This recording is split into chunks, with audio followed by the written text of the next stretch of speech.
ധൃതിപെട്ടുള്ള സ്വകാര്യ സർവകലാശാലയുടെ വരവിനെ ആശങ്കയോടെ കാണുന്നുവെന്ന് കെഎസ്യു സംസ്ഥാന പ്രസിഡന്റ് അലോഷ്യസ് സേവ്യർ. എന്തെങ്കിലും ഡീലിന്റെ ഭാഗമായാണോ തീരുമാനമെന്ന് സംശയിക്കുന്നു. കൂത്തുപറമ്പ് രക്തസാക്ഷികളുണ്ടായത് സ്വാശ്രയ സമരത്തിലാണ്. കൂത്തുപറമ്പ് രക്തസാക്ഷികളോട് പിണറായി വിജയൻ മാപ്പ് പറയണമെന്നും അലോഷ്യസ് സേവ്യർ പറഞ്ഞു.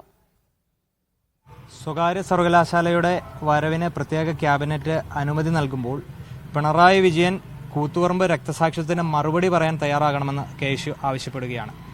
വിദ്യാഭ്യാസ മേഖലയിലെ കാലോചിതമായ മാറ്റങ്ങളെ ഒരു കാലഘട്ടത്തും കെഎസ്യു അടച്ചെതിർത്ത പാരമ്പര്യമില്ല, അങ്ങനെ എതിർക്കുകയുമില്ല.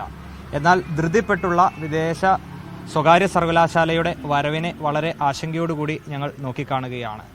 കേരളത്തിൽ ലക്ഷക്കണക്കിന് വിദ്യാർത്ഥികൾ വർഷാവർഷം വിദേശ രാജ്യത്തേക്ക് പഠനാവശ്യമായി കടന്നു ചെന്ന് വിദേശ രാജ്യത്തേക്ക് പലായനം ചെയ്യുന്നത് ഈ നാട്ടിലെ പൊതുവിദ്യാഭ്യാസ മേഖലയുടെയും ഉന്നത വിദ്യാഭ്യാസ മേഖലയുടെയും വലിയ തകർച്ച കൊണ്ടാണ്.